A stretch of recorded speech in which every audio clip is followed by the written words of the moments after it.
ഇത് മനോഹരമായി തൂങ്ങി നിൽക്കുന്നതാണ് എനിക്കിഷ്ടം. പഴുത്ത് വീഴാറാവുമ്പോൾ മാത്രമേ എടുക്കുള്ളൂ. അത് ചിലപ്പോൾ നമുക്ക് കിട്ടും, അല്ലെങ്കിൽ പക്ഷികൾക്ക് കിട്ടും. അത് പ്രശ്നമല്ല. ആർക്കാ ആദ്യം കിട്ടുന്ന വെച്ചാൽ അവരെടുക്കുക, അത്രയേ ഉള്ളൂ. അങ്ങനെ ഒന്നിച്ച് പറിച്ച ഒറ്റ ദിവസം കൊണ്ട് തീർന്നില്ലേ? ഇതൊന്നും വിൽക്കാനല്ലല്ലോ. അപ്പൊ അതുകൊണ്ട് അങ്ങനെ പറിക്കില്ല. അതാണ് അതിന്റെ ഒരു ഫ്രൂട്ടും അങ്ങനെ പറിക്കില്ല. പൂവ് അങ്ങനെ തന്നെ.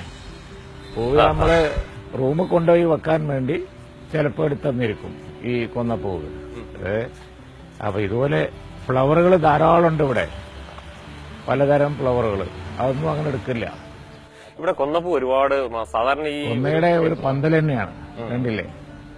അപ്പൊ ഇത് ഞാൻ തന്നെ വെച്ചുണ്ടാക്കിയതാ. ഞാൻ കോളേജ് കഴിഞ്ഞ് വന്ന് തുടങ്ങിയതാണ് ഈ പറഞ്ഞ ചര്യ. ഇന്നുവരെ മാറിയിട്ടില്ല. രാവിലത്തെ തിരക്കുകൾക്കൊപ്പം പി കെ കുഞ്ഞാലിക്കുട്ടിക്ക് ചെയ്യാൻ ഒരു ജോലി കൂടി ബാക്കിയുണ്ട്. രാവിലെ വീട്ടുമുറ്റത്തെത്തുന്ന കൊറ്റികൾക്ക് തീറ്റയുമായി അദ്ദേഹം കാത്തിരിക്കുന്നുണ്ടാവും. വേനലാവുമ്പോ മറ്റു സ്ഥലത്ത് ഭക്ഷണമില്ലല്ലോ. ഇവര് സ്ഥിരമായി ഇവിടെ വരും.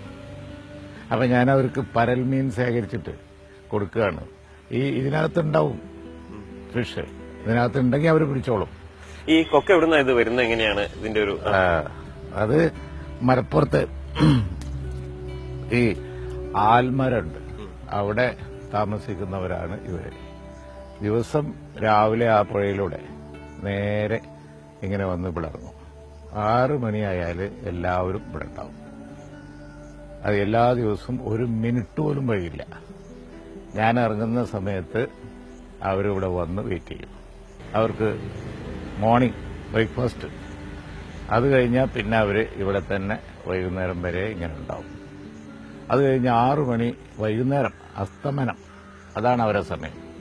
അതിന്റെ തൊട്ട് മുമ്പ് അവർ ഇവിടുന്ന് അതേ പുഴയിലൂടെ തിരിച്ചു പോകും. അപ്പോൾ ടെൻഷന്റെ ഇടയിൽ വന്ന് കുറച്ച് സമയം അവരോട് ചെലവഴിച്ച് ഇടയ്ക്കാൻ പോകും. ഇതാണ് പതിവ്.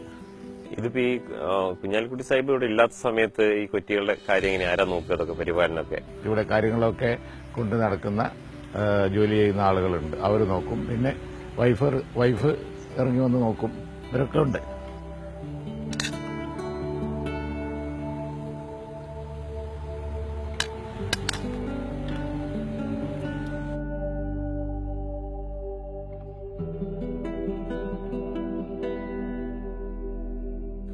ഇതൊക്കെ ബേഡ്സിനുള്ളതാ. വെള്ളം, തെന നട്ടു വളർത്തുന്നുണ്ട്. ഓഹോ, അവിടെ ജൈവ കൃഷിയുടെ കാര്യത്തിലും ശ്രീ പി കെ കുഞ്ഞാലിക്കുട്ടിക്ക് ചില മാതൃകകൾ കാട്ടിത്തരാനുണ്ട്. സ്വന്തം വീട്ടിലേക്ക് 1 രൂപയുടെ പച്ചക്കറി പോലും വാങ്ങാത്തതും ഈ കൃഷിയിലുള്ള വിശ്വാസം കൊണ്ടാണ്. ഇതൊക്കെ കൃഷികളാണ്, ഞാൻ തന്നെ വെച്ചുണ്ടാക്കുന്ന വിവിധ ഫ്രൂട്ട്സുകളാണ് ഇതൊക്കെ. വിവിധതരം മാവുകളാണ്. ഇത് പാഷൻ ഫ്രൂട്ട്, പ്ലാവിനെ പാഷൻ ഫ്രൂട്ട് കൈയടക്കിയതാ. മനസ്സിലായില്ലേ? ഇത് വലിയ ചാമ്പൊക്കെയാണ്. നമ്മളിത് എന്താ വെച്ചാൽ നിറയെ ഉണ്ടാവും. അപ്പോ ഇവിടെയും അയൽവാസികളും അതുപോലെ എല്ലാവർക്കും കൊടുത്തയച്ചാലും എന്നാലും ബാക്കി കാണും. ഇങ്ങനെ വന്ന് ഇതൊക്കെ ഓരോ തരം ഫ്രൂട്ട്സാണ്. ഇത് ഉറുമ്പാമ്പഴം. ഇത് വേറൊരു പേരക്കയാണ്. ഈ പേരക്ക വലിയ പേരക്ക കണ്ടില്ലേ?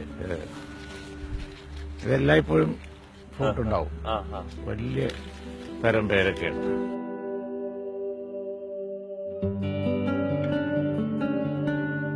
ഗുണ്ടൽപേട്ടിലെയൊക്കെ പച്ചക്കറി പാടങ്ങളിൽ പോകുന്നത് പോലെയാണ് ഇവിടെ വന്നാൽ നമുക്ക് കാണാൻ കഴിയുന്ന കാഴ്ച. എങ്ങനെയാണ് ഒരുപാട് പല തരത്തിലുള്ള പച്ചക്കറികൾ കാണുന്നുണ്ട്. എവിടുന്ന ഇതൊക്കെ കൃഷി ചെയ്യുന്നത്?